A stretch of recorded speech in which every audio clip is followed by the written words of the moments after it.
Okay, welcome to another Liquid Bullet production. With us today is Daniel Burzotta. Welcome, Dan. Thank you.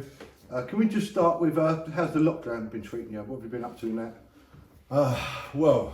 Normally, I'm a very busy, active guy, so this lockdown has hit me really hard this time. I think because of the weather as well. Weather's been cold, you can't really do a lot of outdoor stuff.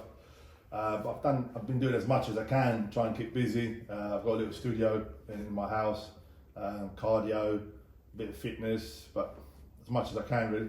So, how's that affected you as well? Because obviously you run the gym here, so obviously that's not going to be being open or. Yeah, I mean we still we've got a couple of pro fighters who still been training now and then, not so much because obviously they haven't got any fights signed up. So but they still have to keep their fitness up in case they do get called up. So we've kind of got a couple of guys that have been training, but not a lot. To be fair, no classes, nothing, just that. Okay, well I've just got your fight list in front of me. I'm just going to read that through. So, 8 times international jiu-jitsu gold medalist, United Nations gold medalist, open combat heavyweight champion, judo UK champion, IJJF world bronze medalist, IJJF silver openweight champion, UK MMA heavyweight champion. You beat some good big names in the business. Francis Carmont, also fought in the UFC, correct? Yeah, that's right. Yeah, French guy. Well, Dan, you don't really sound that tough to me. Should we put this to the test? Let's go, mate. Let's do it. Come on. Right, action.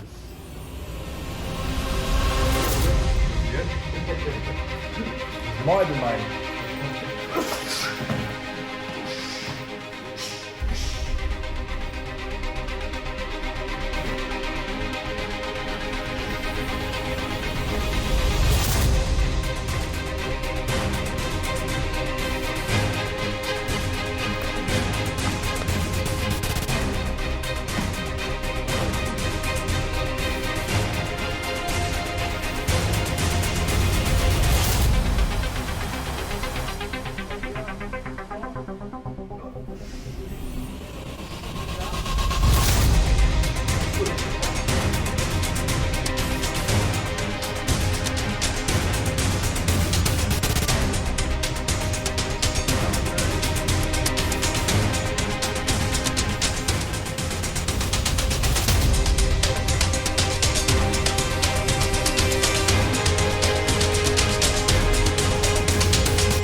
then when you came back? Well, yeah, you might have proved your point there, Dan. Let's move on. Right, so can we just go back? Can you tell us a little bit about your history and your upbringing, etc.? Right, so 1988, I was born and raised in Sicily. Spent most of my childhood there. And my father decided to move to the UK. So we came to England in 1988. And around 1989, I've always had a passion for fighting since I was a kid. Street fight, you name it, whatever. And when I came to the UK, I found this martial arts school in Southend. It was a traditional karate school. So I went there, tried it, loved it, I had a knack for it. And from there, I progressed on to kickboxing with a guy called Chris Williams. He was one of the first kickboxers and instructors in Southend. And I stayed in for quite a few years. And then I came across a VHS tape of Royce Gracie. When HMV, somebody said to me, "Oh, have you seen these guys that fight bare knuckle MMA, whatever it was called, Valetudo back then, you know?" So I went up, got the tape, and I fell in love. I thought this guy, who's just a normal looking guy, not muscly, not mean, like an office worker, was taking guys down, choking them out, armbarring them. And I thought, I need to learn this stuff. So, the internet was in its infancy back then. So, it was kind of like very, very limited what you could get. But I managed to get information about an academy in Torrance. It was, legendary Royce Gracie Academy. And I travelled to America on my own. And so I started doing Brazilian Jiu-Jitsu with Royce. In the meantime, I also took up, because there wasn't many Jiu-Jitsu schools in the UK. I think there was probably one in Milton Keynes somewhere. So I decided to do the closest thing to it, which was judo and Japanese jiu-jitsu. However, what the Japanese jiu-jitsu that I did was more competitive side of it, because they had links with the British team, whether they kind of fought, punch, kicked, grappled, went to the ground. As close as it is kind of MMA with the gi sort of thing, with limited rules. Yes, I did the judo, the Japanese jiu-jitsu and the Brazilian jiu-jitsu. I kind of self-taught because I went over to America. I brought Royce Gracie over, kind of once, twice a year. We were doing seminars, and slowly I'd get a few guys, we'd get together and we'd train like in my garage dojo at the time. It was quite small, and we practiced Brazilian jiu-jitsu, and it went on from there. And then as time went on, I got selected to become captain of the British team. Because obviously through selections you have to win local tournaments all over the UK. I was travelling up and down the country. I remember travelling to Blackpool on my own to National Jiu-Jitsu Championships, just me, my bag, and I just signed up, and it was all new to me. And everybody had their coaches there, their teams, and me, I turned up. And I went there and I beat everyone. I got a gold medal in the groundwork, a gold medal in the stand-up. Yeah, it was kind of a journey of self-discovery for me within the martial arts, and it's a path which I decided to take. I had a kind of flair for it, and I liked it, and so fast forward a few years, I won quite a few gold medals for the jiu-jitsu. I competed with judo in Europe and England, and then I decided to open up TSG Fight School, which was initially kind of us training in different sports centres, Yeah. And then eventually, so I opened this at TSG in 2001, and I was still competing, and I got offered to fight at UK Mac in Circus Southend for an MMA match, and it was a guy, I think his name was Jik. So anyway, so I turned up for the fight. I trained quite hard for that fight, but differently, because I was fighting a guy that was about 120 kilos, and so I thought I need to put some weight. So I was around 100 at the time, 102. And then on the night, so I'm in the change room warming up, and the guy comes in the changing room and he sees me shadow boxing, and he goes back to his corner and goes, "Oh, I don't want to fight him." So he pulled out. I don't know whether he got scared, or maybe he thought he couldn't beat me. I'm not sure. So at the time it was me and one of my students, Tan Khan, which runs TSG in Dubai, and he's got his own gym now. So the Lee Johnson was the promoter. Said to me, "Look, I've got a fight for you. I've got this guy. He's a French fighter, and he's undefeated. he's the world title holder. Do you fancy it? So I said, yeah, well, I'll do it. Whatever. I'm here now, so I might as well fight. At the time, you see, nowadays MMA's changed so much.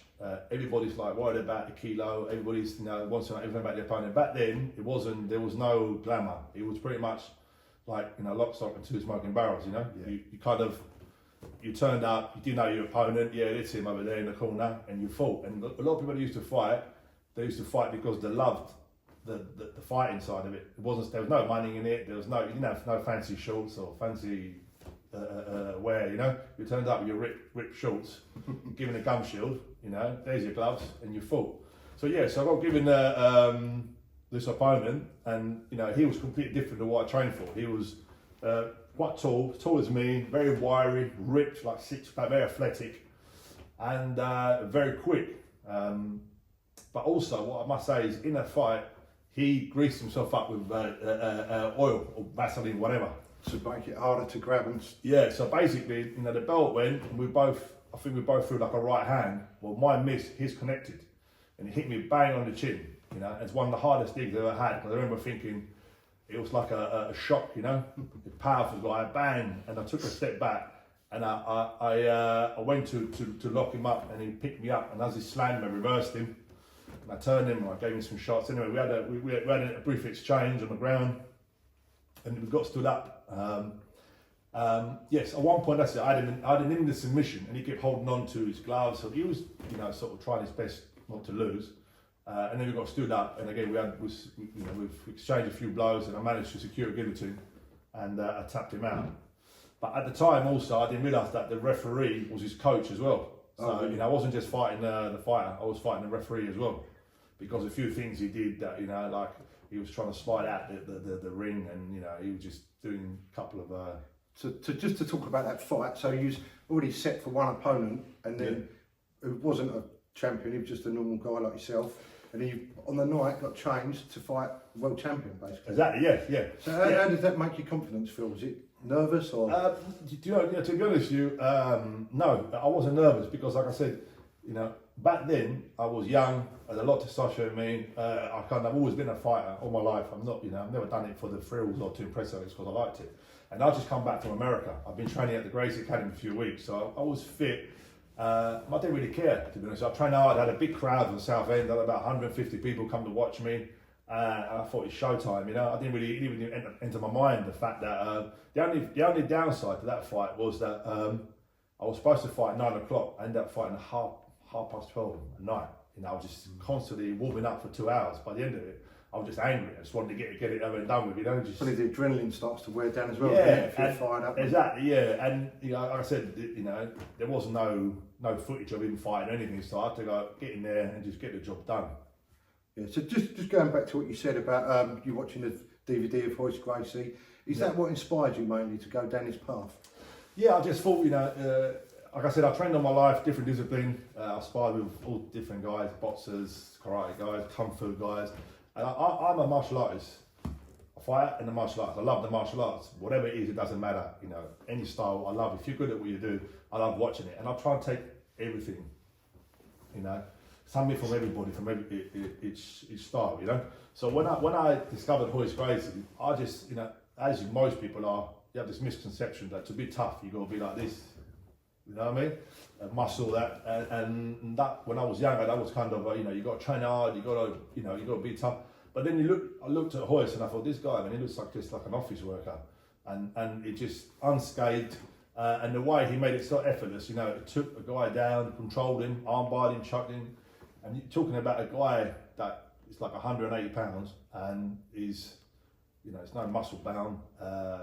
He was fighting guys that like 3 guys in one night, like a Thai boxing champion or whatever. Doesn't matter, even wrestlers, And I thought, especially the fight when he fought Ken Shamrock, you got this guy who was a muscle bound wrestler, and he choked him out, and that was it for me. I was hooked after that.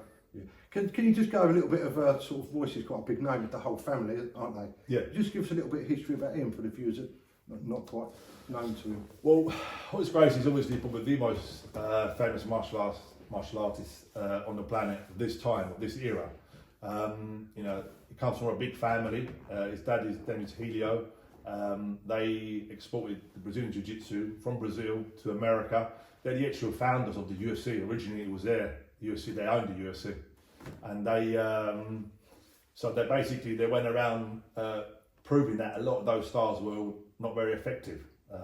If you look at some of the Gracie in action videos of them going challenging styles. So basically Royce was kind of like at the middle range of the family there. There was Hickson, who was quite big, sort of quite muscle bound, very good. They had Hoyler that was quite small, and Royce was the middle range. So what they did is they used Royce to prove a point more so. If you have a big guy beating a little guy, kind of like, look, his muscle is big. But you have a normal looking guy, an average looking guy, tapping big guys, much bigger, much stronger. It had the desired effect that they wanted to have. That it was all about the styles, which was, the effectiveness of it, developed by their family. They say pretty much dominated the UFC for a long time, didn't they? Yeah. Of course, it was different. It was a different era, different rules, but that's exactly the point. The point was to prove how effective the Brazilian Jiu-Jitsu was. I'm talking about the old school Brazilian Jiu-Jitsu, which was primarily, to fight for the street, for the cage. It was about fighting. It wasn't about point scoring. It wasn't about winning competition. You get in a fight. Doesn't matter what weight you were. There was no, back then also, when Royce was fighting, there was no time limits. So you could fight. I think Royce had one fight. He fought for like 2.5 hours. A style like a Brazilian Jiu-Jitsu we call it. It's more like it's a marathon. It's not a sprint. So if you go against a big guy, of course it might take you a bit longer to defeat him because somebody who's big and strong is awkward. He has to tire out. You have to make mistakes. So if you go back when Neil was fighting, there had no time limits. But obviously, some people don't want to sit there and watch one guy roll on the floor for an hour. Also, because there was no knowledge of it. People think what they're doing. If someone doesn't know what goes on the ground, they think it's just a couple of blokes rolling on the floor. So obviously, when they sold the UFC and they put in time restrictions, weight restrictions to make it also safer for the guys because you're fighting. Okay, Royce was alright, but you might get somebody who's 250 pounds fighting somebody who's like 120 pounds, and they had to make it more marketable, and that's when they rebranded it and called it MMA, and they put in all the restrictions. So Dan, you're the highest ranked under Gracie, aren't you? Yeah, I'm the first black belt in Europe under Royce Gracie, the highest rank under him. I've been with him close to around 20 years now. We're friends. We speak on a regular basis. I try and bring him home at least once, twice a year. So yeah. So we're getting to show us a couple of things later, so people can see what we're talking about. Yeah. It's totally different to other sports, isn't it? Jiu-Jitsu, rather than the punching and kicking. Yeah, again, there is punching and kicking is limited more for self-defense aspect of it.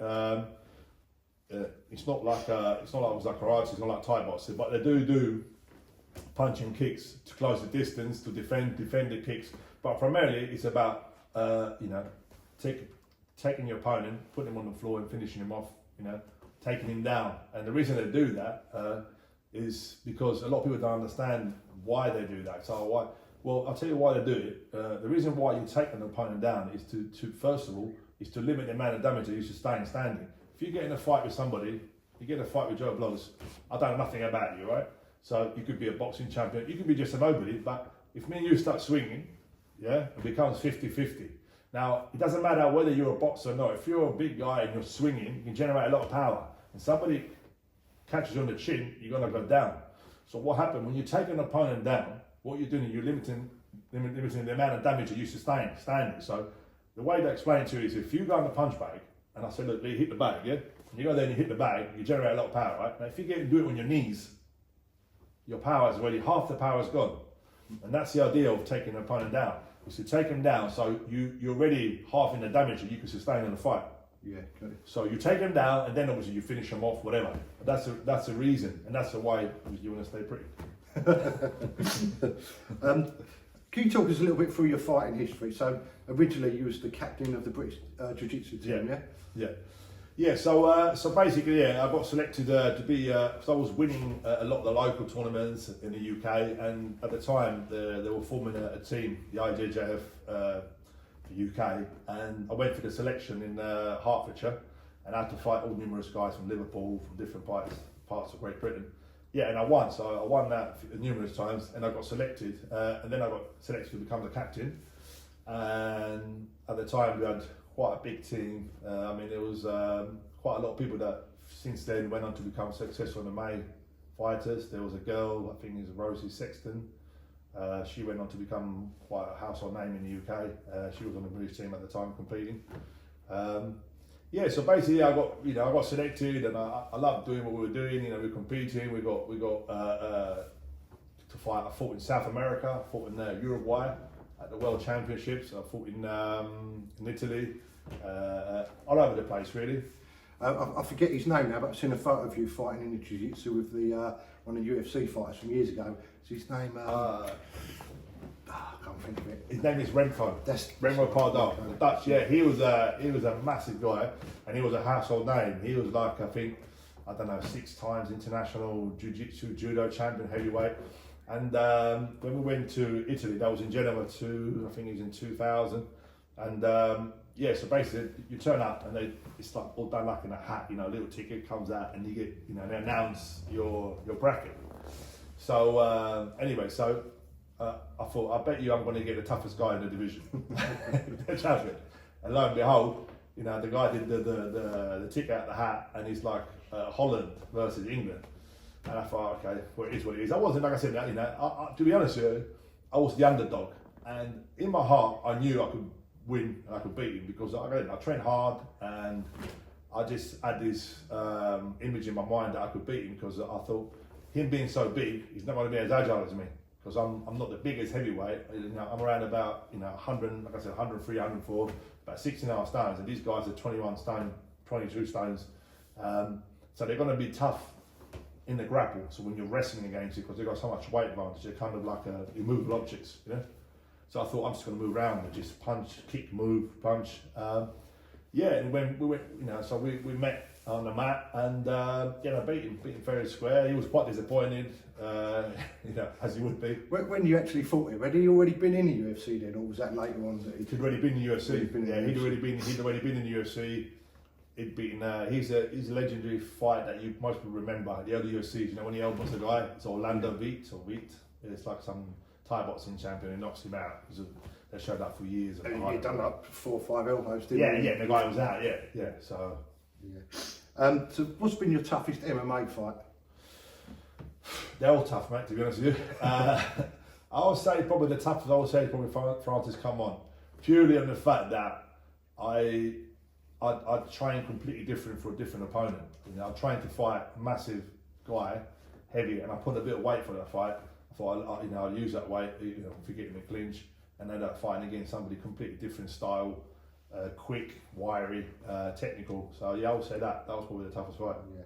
So how does that work? So if you put on extra weight, it's probably not ideal for that fight then, was it? If you find someone more agile. Yeah, like I said, no. I mean, if you put an extra weight, what happens a lot of times is if you're going to put a bit of weight, I'm feeling I put about stone for that fight, your cardio will suffer. I was still doing cardio, training hard, but I think I was carrying quite a bit of muscle for that fight, and and it was the whole thing. It wasn't just that. It was waiting around, fighting at 9 and 10, 11, 12. So it takes its toll on you. What's been your worst injury through your martial arts career, either in training or in a fight? Well, I've had a couple of injuries. I've got a broken clavicle. That's in training. I was training in Corringham with a small guy, and he was a judo champion and quite good grappler. And he went and threw me. And as we went to do a dropping shoulder, he dropped, and he went, and because I'm being quite heavy, I didn't want to squash him, land on top of me. So I tried to turn my head. But as I turned my head, I drove my shoulder into the mat, and it was sticking up. So but I've had the odd niggly bits. I've broken pretty much most of my fingers, you can see, toes, torn ligaments. But to be fair, nothing too serious compared to some guys that I've been training 33 years, and I still train every day now, so I can't complain. What's your sort of training schedule for to daily life and obviously up coming to a fight? Myself? Yeah, for yourself. Yeah, I train pretty much every day, so I'll try and go. I mix it up, running, I'll try and do jiu-jitsu at least once a day, sometimes twice a day. So I mix it up to bag work, I don't do a lot of weights, because I just find it really boring. I'll just do more conditioning, you know, with the plate, repetitive movements, pretty much everything. I cross train and do everything daily, sometimes 7 days a week, sometimes 6 days a week. But I try and get at least once a day some form of training, because I you know, it's not just, I'm so used to do it. I've done that all my life. It's a big part of my life. Although I'm not fighting anymore, I like the routine. Yeah. So obviously you train a lot of guys now as well, don't you? But you've always done it through your fighting career as well. Yeah, I've been training a lot of guys for pretty much 20 years, you know. In the MMA scene in the UK, I'm sort of quite known. I've been around for a long time. I've trained some top champions, you know, people up north. People travel from Newcastle, Birmingham, Milton Keynes to come, and a lot of guys that you see, you know, on the big shows, even now, at some point, trained here for a while. I've wanted to be helped with training. Yeah. You just run us through a few names for the people you train. So I've trained like a lot of guys. You know, obviously Stav is my heavyweight champion. He's fought pretty much everyone in Europe. He was ranked number 2 in Europe. He fought every single heavyweight in Europe. Trained Darren Towler. He went on to win, I think, 3 or 4 heavyweight titles. He won the UCMA, I think, title. Yeah, he's from Newcastle. He used to travel down pretty much every week, train with us, and then go back. We've done that for about 4 or 5 years. Long way to travel. Long way to travel. We've had people like Linton Vassell, really nice guy. You know, he's doing really well in Bellator. He's come here, trained numerous times. And we've got a reputation on this gym of being quite a tough gym, and a lot of the local gyms kind of sort of they wince a bit. Oh, you know, don't go there, you get killed, which is a misconception. It's not true at all. We have pro guys come down, so it's a different way of training. When you have pro guys, you have amateur guys. So, you know, yes, we are a tough gym. We have got lots of guys and fighters that coming down, but they travel down for a reason. Yeah, so there's somebody you can't get somewhere else, or for whatever reason you need new sparring partners, or you know, you'll get it here. But yeah, so we've had lots of champions. I mean, I could go on literally forever. We've had, you know, we've been 20 years. We've had fighters, pro fighters that fought pretty much in every show you can name in the world. We've had guys fighting in the UFC, from Ivan Serrati, he was an Italian champion. We've had those Darren Towler, we've had Stav Ekonomou, Lee Vyshchek, he was UWC champion, Lejcik, who fought on Krakowski, fought numerous times, KSW. You've got, you know, if you go back a few years, you've got Tan Khan, who's got, you know, he's now, you know, he's done films with Jackie Chan, legendary, you know, in Dubai. So yeah, there's you know, a lot of guys there. So as well as running the TSG gym, you also run your own cage fighting show. Yeah, we run UWC, Ultimate Warrior Challenge, and that's probably one of the longest going shows in the country. Probably the second longest, maybe after Cage Warriors. We've been doing shows since around 2002, 2003, I don't remember exactly. So yeah, around 17 years. So what work goes into like organising that show? Sort of behind the scenes that people don't see. A lot of headaches. Is it? Goes behind it, yeah. I mean, people think they're promoting, and sometimes I ask myself, I don't even know how I've managed to do it all. You know, from training to fighting to promoting. There's a lot of work that goes behind it. People don't see that. You got fighters to match accordingly. Yeah, so weights, experience, venues, the promotions, the medical team, the lighting, the sound, everything. You know, the logistics of it. You know, picking up the fighters from the airport, dropping them off, make sure they're on weight, and taking them. You know, it's a lot. It's a hell of a lot of work. And then you throw in there, you throw a spanner in the works. Like someone doesn't turn up. You go to the airport, the guy hasn't missed his plane. You know, or the fighter's arse falls through and he doesn't want to fight for whatever reason. A guy all of a sudden develops an injury 10 minutes before he's due to come out, and then you know you try and replace those guys, and so you got to deal with the guy that's put all the time and effort to train for this fight. Now his corner kind of say, oh, you know, we need a fight, and you try and we always have people on standby, so to speak. So we've got, you know, a lot of guys that will come to fight with a drop of a hat. But it just makes the whole thing a nightmare, you know. And like I said, you know, and sometimes, you know, people get injured and you take them to the hospital, whatever, you know. So it's a lot to think about. A lot going on. Oh, a lot going on, yeah. What does your family think of this sort of fighting you do and stuff? They supportive with it, or do they not really like it? My family, you know, they're supportive, but they're not really fast. I mean, if you talk about mum and dad, they were, since I've grown up, I've done it. I think when I was growing up and I was younger, they would try and sort of put me off it for some reason. They thought that, you know, it's kind of a thug thing to do, and you know, In fact, just being from a like a parent point of view. And yeah, I don't, you know, when you're getting hurt and all that kind of business, but they'll never stop me because I never listened to them. I still did it because I'm a free spirit and I did what I kind of, you know, I wanted to do, and which pursue this career. And they support me, yeah, to an extent. They, you know, they've kind of got used to it now. What about your children? Obviously, I saw one of the photos of your fight with your children behind you. Was that more pressure on you to make sure you didn't lose in front of them, or was it? Nah, they to be honest with you, my children, they train. I try not to force them to, like, you know, they can defend themselves. They've done it since they were like 2-3 years old. You know, my oldest boy is 16, and so, but I kind of I want them to be involved in the martial arts. I wanted to see what it's like. I want them, and they wanted to see me fight. You know, because they were quite young at the time. I never really brought them along. I didn't think it was the right thing when they're that young. Because you never know what can happen as well. You know, in a fight, anything can happen. You can get injured. The last thing you want your son, you know, seeing your dad get his head, you know, split open or whatever. You know, it's more for their protection. But like I said, they loved it. They enjoyed it, and yeah, that's it. So, what sort of how much training and dieting and stuff would go into before a fight?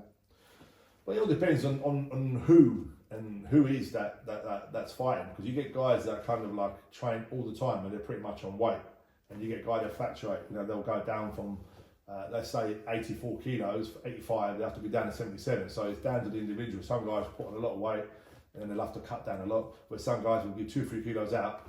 You know, I've got a couple of guys who, you know, even out of season now, only 2-3 kilos out because they train all the time. So the ones that do have to cut weight, you know, it's torturous. You know, they got to go in the sauna, water load, drop the carbs, and it's sometimes, again, that's part of the game. It's hard work for me, because if you go to an event and your fight doesn't make weight, it's unprofessional. I mean, being professional is not just fighting and getting paid. You have to be professional in your approach. If you say we're fighting at 77, you've got to be 77.5, 6, whatever. Yeah, you can't turn up 81, 82. It's not fair on a guy, and often the guys will refuse to fight. So, what's your views on the sort of dieting and sweating it out in the sauna? Because there's been a couple of fighters over the years sort of died, haven't they, through dehydration and stuff. Again, you know, it depends all down to the individuals. I mean, I've had guys that can cut. It's not healthy to cut too much weight, you know, because your body always gets dehydrated. But I've had guys that can easily cut 10 pounds in 3-4 days and be fine about it. And I've had guys that will struggle with it. But generally, you don't want to cut too much weight because of the risks of, you know, dehydration and injury you can have to your health. But most guys in any fighting sport, whether it be boxing, kickboxing, wrestling, even amateur guys, that, you know, wrestlers that are renowned for cutting weight, you know, and going in the sauna, whatever. So everybody's it's down to the individual. Some people don't mind it, and you know, it's kind of part of the process. But generally, 99.9% of the fighters will cut weight. There isn't anyone that goes in, unless you're going up a division to challenge somebody, you will have to cut at least 4 or 5 pounds on average in most fighters. Yeah, it's hard. Do you ever find that, like when you're training people, making them cut weight is hard for you as a coach? Or? It's very hard. It's hard for a coach. Not just everything is hard for a coach, I think, because you often find that a lot of the guys that fight, they're on an emotional roller coaster, and where there'll be, everybody has problems, you know, in their life. So this kind of is an escape for a lot of people. Whether they'll be a professional or amateur, they go through the same process. They still have to cut weight, do all the stuff, you know. And you often find that you're dealing with guys who are cutting weight, and it starts to affect them mentally. You know, they'll get grumpy, and so you have to tolerate a lot of the bullshit, so to speak, you know. So to an extent, you know. But for a lot of the guys, yeah, again, you know, I had a guy once who went to a fight. We were in Newcastle, and the guy was like, you know, he was supposed to be fighting 77, and like the night before, he's sitting in the canteen eating cheesecake and spaghetti bolognese. And I got there, I said, "What the hell are you doing?" "Oh, I'll be all right." I said, "You won't be all right." I said, "You're like 80, you're eating, what you do?" And now anyway, next day, he was in the sauna for about 2 hours. He came out of the sauna, he looked like a boiled egg. You know? So that must physically drain you as well. He was exhausted. I think, you know, he went on about 2 minutes, and then after that, he was absolutely gassed, because it drains it. All your goodness goes out of it, you know? And I said to him, you know, you've only got yourself to blame. And I find that really irritating. That's one thing that I cannot stand is, I'm a workaholic. If I train for a fight or whatever, I will put, you say give me 100%, I'll give you 150. Professional, run, train, whatever. Whereas if you're not doing that and you're going to fight, it's embarrassing for me as well. Many times I've been there, and you know, I'm embarrassed for you, because what are we doing here? You know, we've trained to come all this way, and then to mess it all up because you've not made the weight, because you could have won the fight. If you'd been more professional about it, you would have won the fight. But obviously you being stupid, it's caused you to lose the fight. Yeah, of course. Have you got any words of advice for people that want to get interested in MMA and go down that path? MMA has got MMA, and shall I say Brazilian Jiu-Jitsu, not just MMA. It's got something to offer for everybody. Don't think because people think, I've got to do MMA, you have to fight. You don't have to fight. I've got plenty of guys that train for whatever reason. Your reason might be different to my reason for training. People will start off training and often they love it, and then they might go on to competing, whether it be on amateur level, even on pro level. I've got people who have trained with me 15 years and never fought. They just enjoy the training, they enjoy the escape, they do it for self-defense, it gives them confidence. You get what you want out of it. It's entirely up to you. It isn't, like I said, guys come in here and I say, listen, you don't have to fight, you don't have to. You get what you want out of it. You can go from competing amateur, and if you get good and you win it, you can go a pro, or you can just do it for whatever reason. I suppose on the other side of that, if someone didn't want to compete, you've got the belt system for the jiu-jitsu. Yeah. So it's like a self-achievement, isn't it? So, I mean, a lot of guys want to compete. It doesn't necessarily mean they want to compete on that high level. They want to compete, like I said, like in a grappling tournament, because it gives them a goal. So a lot of people find that for whatever reason they set a goal. I'd like to do it and compete. So we'll say okay, well, a year from now, you can go into the white belt division or whatever. You can, so you try it. You might like it. Some people try it, like it. Some people go and they hate it. So but until you do it, you don't know. Yeah. Have you got any funny stories you could tell us about through the training years and stuff? Anything springs out in your mind? I'll tell you a funny story, really funny story, right? So me and my good friend Tam Khan, he signs up for a fight. So he's fighting a heavyweight circus tavern. So me and him, we go there, we train hard, and Tam is very similar size to me, So anyway, so we go there, and the promoter, Lee Johnson at the time, says to us, "Oh, listen, there's been a change of plans." He said, "No, your opponent's pulled out." Well, okay, which often happens in MMA. And so I said, "All right, so who's the next opponent?" He goes, "Well, we've got this guy, he's coming from Liverpool." He said, "It's a Brazilian guy, he's only a purple belt, but he's got no MMA experience." I went, "Oh, okay." So anyway, so I'm downstairs and I had like a little counter selling t-shirts and stuff, and I got my back and I'm looking at a magazine. And this van pulls up, and it was like a van, you carry cattle type, I'm not joking, it's an open back, yeah? And this guy gets out, yeah? And it was like the guy from the Green Mile, yeah? John Coffey, I swear to you, right? So I'm there, and I was looking at a magazine, it was sunny on the day, the doorman was standing there, the doorman were quite big guys, and so what I've got my back, and I see like a shadow, on my mother's life, I see like a shadow, right? And I turned around, and I looked, and I saw this guy. I tell you what, he's the biggest guy, and I've seen Bob Sapp, the biggest guy I've ever seen in my life, yeah? He's about 6'4", 6'5", maybe around 24, 25 stones with a six-pack, yeah? Like his knuckles are dragging on the floor. His head was that big, yeah? And I've gone upstairs and I've gone to Lee. I said, hello mate, I said, who's this geezer? Like, what does he look like? He goes, Brazilian, yeah? His name is Junior dos Santos. I went, no, Junior Bigfoot. I went, Bigfoot. I said, it's not that big geezer downstairs, is it? He went, yeah, that's him. He goes, wait. I said, no way, mate. I said, how much does he weigh? He said, he weighs about 110 kilos. He got on the scales, he was about 165. Yeah? I've gone to Tam shadow boxing in the changing room. I've gone, Tam, forget it, it's not happening. He went, why? I said, have you seen your opponent? He went, no, forget it. He went, fuck it, we'll do it. I said, come here. So let's go downstairs, right? Anyway, he was sitting on a sofa like this, right? And I'm kid you not, he was literally took up the whole sofa, yeah? And they couldn't even get MMA gloves big enough for him. Lucky he bought his own, right? He had his MMA gloves, right? His hands were like literally this big, yeah?